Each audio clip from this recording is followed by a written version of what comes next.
लगा दिया कि वे कर्नाटक को देश से अलग करना चाहते हैं।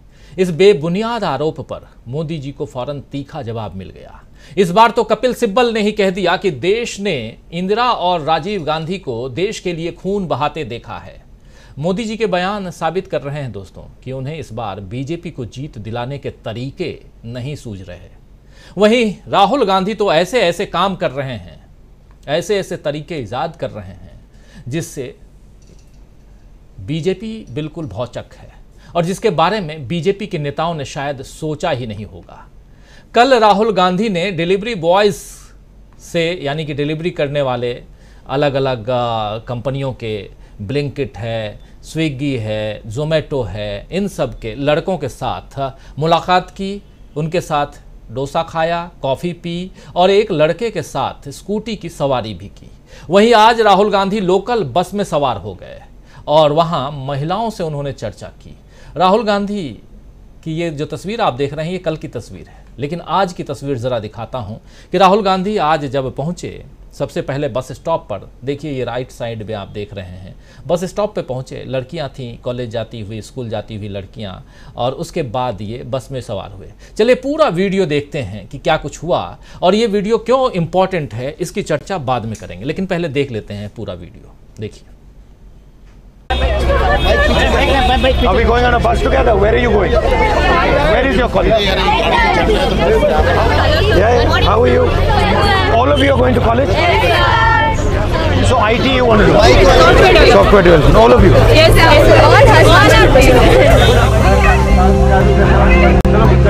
कहाँ जा रही है? कहाँ जा रही है आप? And what does she do? Medical क्या medical में क्या करती है? अच्छा। So what do you code in? What language? Namaskar. No, this is Welcome. Thank you so much. This is, I find many children, they don't do what they want to do, they do what the parents want to do. What did he say? He said, I was sugar patient. I'm shivering. Not qualified, very hard. Can I see a picture? See? He has done Smart French, looking guy. German, and also he has gone France, and also he had association with all these people. In our manifesto, we have a program for women where all bus travel in Karnataka will be free. So you think it's a good idea? Actually, we used to travel by bus because metro is not there. We have timings. We need to punch it out. So we should reach as per office timings. And as a woman, what is the most difficult thing that you face? Rush in a bus. Thank you. I'll keep praying for you and your family, okay? I'll do. May God give you a long life with all the blessings. Thank you. Take care, sir. Bye.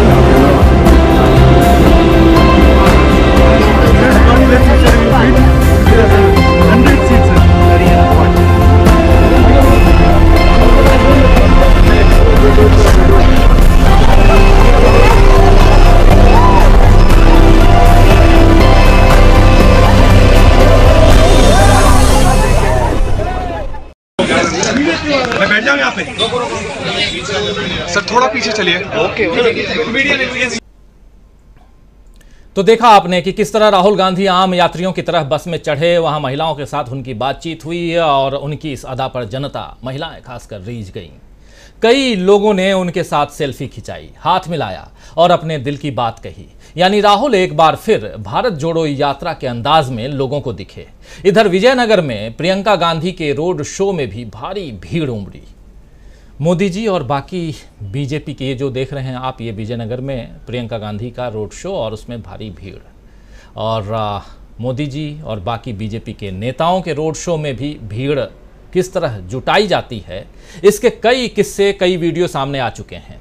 सत्ता में होने के बावजूद BJP को जनता के समर्थन के लिए जोर लगाना पड़ रहा है, जबकि राहुल गांधी, प्रियंका गांधी को कर्नाटक की जनता दोनों हाथों से दुलार दे रही है, मोहब्बत लुटा रही है। इन तमाम नज़ारों को देखकर यही लगता है कि इस बार कर्नाटक में कांग्रेस की बहार है। कांग्रेस इस बार नए नए प्रयोग भी कर रही है। जैसे कर्नाटक के दो बड़े कांग्रेस नेता, पार्टी के अध्यक्ष डीके शिव कुमार और पूर्व मुख्यमंत्री सिद्धारमैया आपस में कर्नाटक के बारे में अलग अलग मुद्दों पर बात कर रहे हैं, कांग्रेस की योजनाओं पर चर्चा कर रहे हैं। ज़रा उस वीडियो के क्लिप को दिखाते हैं कि एक वीडियो दिखाता हूं जिसमें शिव कुमार, डीके शिव कुमार बेरोजगारी के मुद्दे पर बात कर रहे हैं और कह रहे हैं कि हमने घोषणा पत्र में छोटे शहरों में स्थानीय रोजगार उपलब्ध कराने का वादा किया है ताकि बेंगलुरु शहर जैसे शहर में लोगों का पलायन रोक सकें। इस पर सिद्धारमैया कहते हैं कि जब हम सत्ता में आएंगे तो इंदिरा कैंटीन शुरू करेंगे। शिव कुमार ने उन्हें जानकारी दी कि बीजेपी भी ऐसा ही कैंटीन शुरू करने जा रहे हैं। सिद्धारमैया बोलते हैं कि शायद अटल करके है, बोल नहीं, अटल कैंटीन के नाम से। तो ये तमाम बातें यहाँ हो रही हैं। चूंकि कन्नड़ में है, नीचे सब टाइटल है, हिंदी में मैं पहले आपको बता चुका हूँ कि क्या कुछ हो रहा है। इसके बाद भी अगर कुछ बचता है तो उसका हिंदी ट्रांसलेशन जरूर करूँगा। ये वीडियो भी बहुत इंपॉर्टेंट है आज की तारीख में। क्यों इंपॉर्टेंट है इस पर चर्चा आगे हमारे पैनलिस्ट करेंगे, लेकिन पहले आप इस वीडियो को देखिए। 2-3 वीडियो, 8 मिनट, 8.25 मिनट का वीडियो है, लेकिन उतना नहीं दिखाऊंगा आपको, बोर बिल्कुल नहीं करूँगा। छोटे छोटे पार्ट को आपके सामने रख करके एक इनोवेटिव आइडिया कांग्रेस की तरफ से इस चुनाव में कैसे आया है वो आपको दिखाने की कोशिश। एक राहुल गांधी का इनोवेटिव आइडिया आपने देख लिया कि कल राहुल गांधी डिलीवरी बॉयज़ के बीच में थे, स्कूटी पर सवारी की, आज बस की सवारी। और दूसरा, ये दो वरिष्ठ नेता, दोनों के बारे में कहा जा रहा था कि दोनों आपस में मुख्यमंत्री की कुर्सी के लिए लड़ रहे हैं, लेकिन यहाँ डीके शिव कुमार सिद्धारमैया का इंटरव्यू ले रहे हैं या आपस में बातचीत हो रही है। सुनिए जरा उसका एक अंश, उसके बाद अगले अंश पे भी चलेंगे। ಎಂಪ್ಲಾಯ್ಮೆಂಟ್ ಕ್ರಿಯೇಟ್ ಮಾಡ್ತೀವಿ ಅಂತ ಅವ್ನು ಪ್ರೋತ್ಸಾಹ ಕೊಡೋದು ಒಂದು ಹೊಸ ಪಾಲಿಸಿ ಹಿಂದೆ ನಾವು ಮಾಡಿದ್ವಲ್ಲ, ಆ ಪಾಲಿಸಿಗೆ ಸೇರಿಸಿದೀವಿ. ಅದು ಬಹಳ, ಯಾಕೆಂದ್ರೆ ಜನ ಬೆಂಗಳೂರಿಗೆ ಬರೋದು ವಲಸೆನ ತಪ್ಪಿಸ್ಬೇಕು, ನಾವು ಟೌನ್ಗಳು ಬರೋದು ತಪ್ಪಿಸ್ಬೇಕು. ಇಲ್ಲಿ ಬಹಳ ಜನ ನಮಗೆ ಇಂಡಸ್ಟ್ರಿಯಲಿಸ್ಟ್ ಅವರು ಇವರೆಲ್ಲ ಫೋನ್ ಮಾಡಿ ನಾವು ಬಂದ್ಮೇಲೆ ಇಂದಿರಾ ಕ್ಯಾಂಟೀನ್ಗಳನ್ನ ಮತ್ತೆ ಪ್ರಾರಂಭ ಮಾಡಬೇಕು. ನಿನ್ನೆ ಎಲ್ಲ ಇನ್ನ ಬಿಜೆಪಿ ಇಂದಿರಾ ಕ್ಯಾಂಟೀನ್ ಎಲ್ಲ ಊಟ ಮಾಡೋರೆ, ಎಲ್ಲ ಫೋಟೋಗಳೆಲ್ಲ ಬಂದಿದೆ. ಅವರು ಒಂದು ಹೇಳಿದ್ದಾರೆ ಈಗ, ಅಟಲ್ ಎಂತದು ಕೇಂದ್ರಗಳು ಮಾಡ್ತೀವಿ ಅಂತ.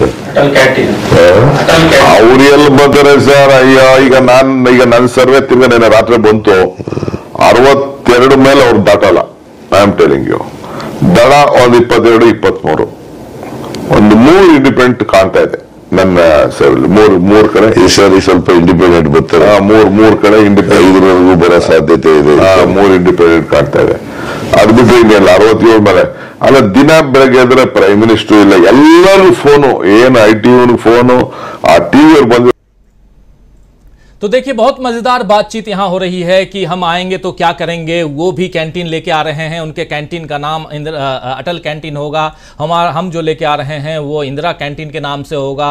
उसके बाद में यहाँ डीके शिव कुमार बोल रहे हैं कि एक सर्वे के मुताबिक बीजेपी को 62 से अधिक सीटें नहीं मिल रही हैं, जबकि JDS को 22 से 23 सीटें और 5 लगभग, पहले 3 कहते हैं फिर बोलते हैं 5 इंडिपेंडेंस जीत सकता है, सिद्धारमैया कह रहे हैं। तो ये तमाम बातें यहाँ हो रही हैं और ये बात रिकॉर्ड करके जनता के बीच अगर डाला गया है और बताया गया है तो एक पैगाम है, एक इनोवेटिव आइडिया कि 2 वरिष्ठ नेता आपस में बात कर रहे हैं।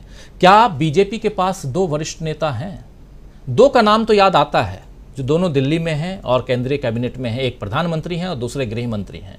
लेकिन इसके बाद और कोई 2 का नाम बताइए जो इस चुनाव प्रचार में काफ़ी मुस्तैदी के साथ खड़े दिखे हैं। बिल्कुल आपको ध्यान ही नहीं आएगा कौन है। खैर, बढ़ते हैं, इधर कांग्रेस की बात हम कर रहे हैं। डीके शिव कुमार सिद्धारमैया को बताते हैं कि बीजेपी हर तरह के हथकंडे अपना रही है, व्यापारियों, उद्योगपतियों को धमका रही है और हंसते हुए वो ये भी बताते हैं कि मेरे बिजनेस पार्टनर का भी फ़ोन आया था और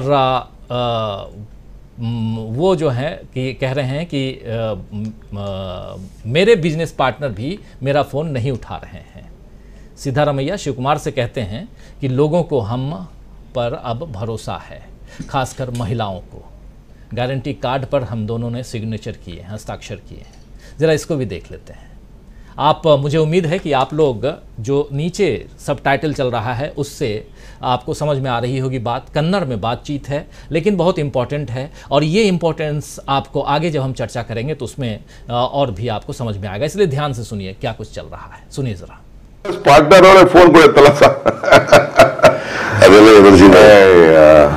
ಮತ್ತೆ ಅವ್ರಿಗೆ LOC ಕೊಡ್ಲೇನೆ ಒಂದು ಹೇಳ್ತೀವಿ ಕೇಳಿ, ನನ್ನ ಇದ್ರಲ್ಲಿ ಅವ್ನು ಎಷ್ಟಾರು ಕೋಟಿ ಕೊಡ್ತಾವ್ರೆ. ನಮ್ ಗ್ಯಾರಂಟಿ ಕಾರ್ಡು, ನಮ್ ಮಾತು, ನಾವೇನ್ ನುಡಿದಂತೆ ನಡಿತೀವಿ ಅಂತ ಏನ್ ನಮ್ದು ಪದ್ಧತಿ ಇದೆಯಲ್ಲ ಅದೊಂದೇ ಸಾಕು. ನಮ್ಮೇಲೆ ನಂಬಿಕೆ ಇದೆ, ಹಿಂದೆ ನಮ್ಮೇಲೆ ನಂಬಿಕೆ ಇದೆ ಜನರಿಗೆ. ಯಾಕಂದ್ರೆ ಹಿಂದೆ ನಾವು ಮಾಡಿದ್ದೀವಲ್ಲ, ಮತ್ತೆ ಮ್ಯಾನಿಫೆಸ್ಟೋನಲ್ಲಿ ಹೇಳಿದಂತ ಭರವಸೆಗಳನ್ನೆಲ್ಲ ಬಹುತೇಕವಾಗಿ ಈಡೇರಿಸಿದ್ದೀವಿ. ಸೊ ಹಾಗಾಗಿ ನಮ್ಮೇಲೆ ನಂಬಿಕೆ ಇದೆ, ವಿಶ್ವಾಸ ಇದೆ. ಈ ಗ್ಯಾರಂಟಿ ಕಾರ್ಡ್ ಹೇಳಿದೀವಲ್ಲ ನಾವು.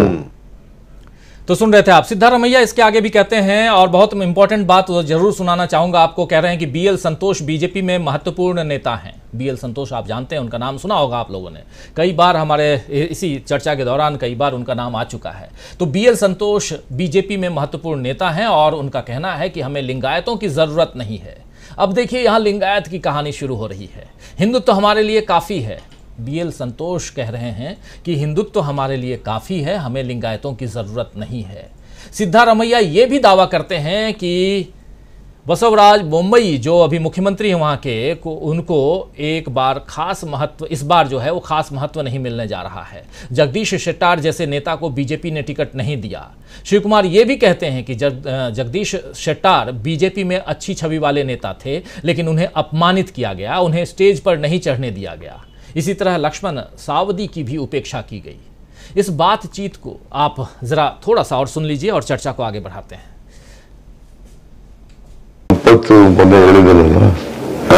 ನಮ್ಗೆ ಹಿಂದುತ್ವ ಸಾಕು, ಲಿಂಗಾಯತರು ಬೇಕಾಗಿಲ್ಲ ನಮಗೆ ಅಂತ ಏನೋ ಸ್ಟೇಟ್ಮೆಂಟ್ ಮಾಡಿದ್ದಾನೆ. Santosh is a very important man in BJP. ಲಿಂಗಾಯತರೇ ಬೇಡ ಅಂತ ಹೇಳಿ, ಬೇಡ ಅಂತ, ಹಿಂದುತ್ವ ಸಾಕು ನಮಗೆ, ಲಿಂಗಾಯತರೇನು ಅಗತ್ಯ ಇಲ್ಲ ಅಂತ ಇಲ್ಲ. ಅದು ನೋಡಿದೆ ನಾನು, ನನಗೆ ಆಶ್ಚರ್ಯ ಆಯ್ತು ಏನಪ್ಪ ಇದು ಅಂತ ಅಂದ್ಬಿಟ್ಟು. ಅದಕ್ಕೆ ಇರ್ಬೇಕು ಬೊಮ್ಮಾಯಿನ ಬಿಟ್ಬಿಟ್ಟವ್ರೆ, ಈಗ ಬರೀ ಪ್ರೈಮ್ ಮಿನಿಸ್ಟರ್ ಫೋಟೋ ತೋರಿಸ್ತಾರೆ, ಪ್ರೈಮ್ ಮಿನಿಸ್ಟರ್ ಫೋಟೋನ. ಇಲ್ಲ, ಬೊಮ್ಮಾಯಿಗೇನು ಇಂಪಾರ್ಟೆನ್ಸ್ ಇಲ್ಲ, ಬೊಮ್ಮಾಯಿಗೇನು ಇಂಪಾರ್ಟೆನ್ಸ್. ನಾನೇನ ಪ್ರೈಮ್ ಮಿನಿಸ್ಟರ್ ಅಲ್ಲ, ಪ್ರೈಮ್ ಮಿನಿಸ್ಟರ್ ಆಳ್ಕೆ ಮಾಡಕ್ ಆಗ್ತದ? ಏನ್ ಆಗ್ತದ? ಯಾರು ಲೀಡರ್ಶಿಪ್ ಬೇಕಾದ್ರೆ ಹೇಳಿ, ನಾವು ಒಂದ್ 3-4 ಕೇಸ್ ಹೇಳ್ಕೊಂಡು ಈಗ ನಾವೇನ್ ಕಲೆಕ್ಟಿವ್ ಲೀಡರ್ಶಿಪ್ ಅಲ್ಲಿ ಹೋಗ್ತಾ ಇದೀವಿ, ಹಂಗ ಅವರು ಬೇಕಾದ್ರೆ ಕಲೆಕ್ಟಿವ್ ಲೀಡರ್ಶಿಪ್ ಮಾಡ್ಲಿ. ಈಗ ಬೊಮ್ಮಾಯಿನ ಡಸ್ಟ್ಬಿನ್ ಹಾಕ್ಬಿಟ್ಟವ್ರ, ಈಗ ಬೊಮ್ಮಾಯಿನ ಇಲ್ಲ, ಲಿಂಗಾಯತರನ್ನೇ ಕಡೆಗಣಿಸ್ಬಿಟ್ಟಿದ್ದಾರೆ. ಯಡಿಯೂರಪ್ಪನ ಶಿಷ್ಯರು ಹೇಳ್ತಾ ಇದ್ರು, ಸಂತೋಷ್ ಇದನ್ನಲ್ಲ, ಲಿಂಗಾಯತನ್ನೇ ಟೋಟಲ್ ನೆಗ್ಲೆಕ್ಟ್ ಮಾಡ್ಬಿಟ್ಟಿದ್ದಾನೆ. ಬಸವರಾಜ ಬೊಮ್ಮಾಯಿ ಅಷ್ಟೇ, ಯಡಿಯೂರಪ್ಪನೂ ಅಷ್ಟೇ. तो बहुत सारी बातें, 8.25 मिनट का ये वीडियो, और इस बातचीत को सुनकर समझा जा सकता है दोस्तों कि कांग्रेस ने इस बार जनता की नब्ज अच्छे से पकड़ी है। तो आइए अब चर्चा की शुरुआत करें और समझने की कोशिश करें कि राहुल का जनता से जुड़ाव, उनकी 5 गारंटियां कांग्रेस की खासकर, और बीजेपी का 40% कमीशन के आरोप में घिरना कर्नाटक की बाजी पलट कर रख देगा क्या? क्या कांग्रेस ने कर्नाटक की बाजी पलट दी है?